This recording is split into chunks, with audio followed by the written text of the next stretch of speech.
karibia 95% na wenza wao wanakosa ujauzito ambao wanauhitaji kwa muda mrefu, au wanapata ujauzito ambao hawajaupanga kwa sababu tu hawafahamu mzunguko wa hedhi una siku ngapi.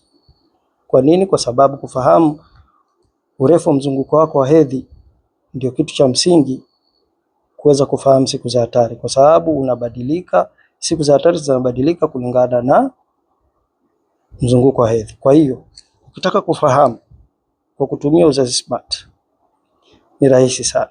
Unachotakiwa kufanya ni kubonyeza hapa chini mzunguko, ingiza LMP, hapa inakuelekeza kabisa weka LMP, kwa utabonyeza hivi. Kwa mfano labda umeingia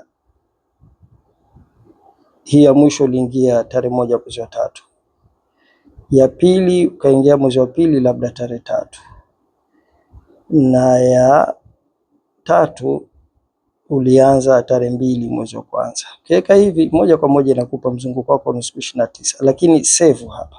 Save hii, angalia, inakupa mzunguko wako ni siku 29, kupevuka ni tarehe 16 Machi na tarehe 30 ndio hedhi inayofuata. Kwa hivi ndiyo njia rahisi ambayo unaweza kutumia uzazi smart kufahamu mzunguko wako wa hedhi na kufahamu siku za hatari au siku za kupata mimba baada ya hedhi.